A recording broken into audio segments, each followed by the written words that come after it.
Thank you, Mr. Speaker.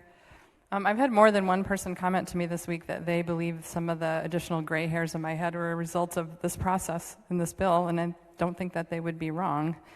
I want to also echo some thanks that we've already heard here today.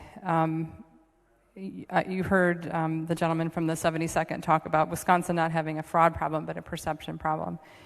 And we know that with future elections, we're going to see an increase in absentee ballot voting, and both sides are encouraging it, and we're going to continue to see high numbers of absentee voting.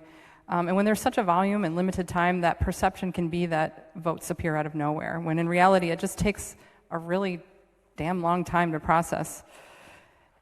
And what we're doing here today is taking steps to cut down some of that time. We're not rushing things, we're just providing an opportunity that many states have already done, red states and blue states. Many states already allow processing well in advance, some of them upon receipt, some of them the Friday before, some of them the Monday before. I don't know if you watch Saturday Night Live, but there used to be a character called Stefan on there, and the kind of the shtick for him is like, this club has everything. I kind of feel like that about this bill. This bill has everything. It's got security checks, it's got balances, it's got penalties for anyone interfering and breaking the law. This is a really good bill that took a long time, far longer than I've been in this body, to come forward. I also want to point out that this bill is an example of what is sometimes a very long, painful, and arduous process. Negotiating, compromising, and difficult conversations days, nights, and weekends. The thing that I think is so great about this is that this process brought partners to the table. We heard from municipal clerks, we heard from county clerks, we heard from Wisconsin Elections Commission, whether you like them or not. We heard from disability rights. We had input directly from the stakeholders that we entrust to oversee and execute our secure and fair elections in this state.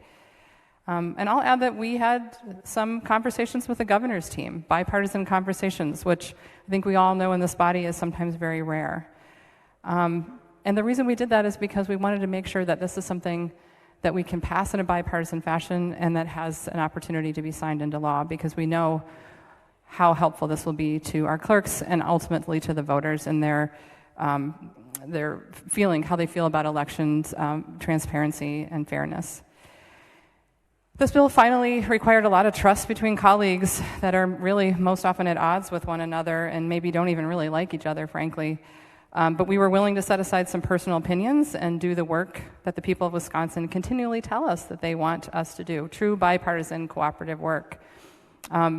This committee actually is very well represented by the city of Appleton. I don't know if people realize that the representative from the 3rd and the 56th and myself all sit on this committee, so you have 3 Appleton reps on this committee.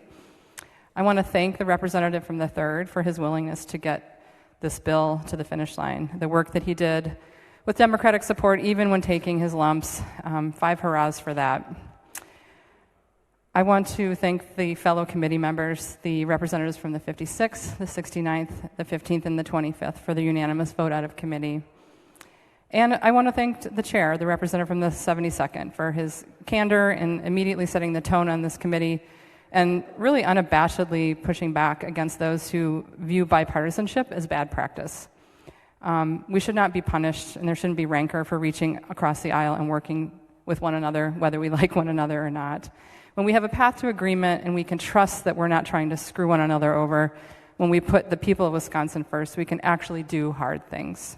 We can do good things. I'm very pleased to finally speak in favor of something in this body, and I'm very happy to have a yes vote today. Thank you.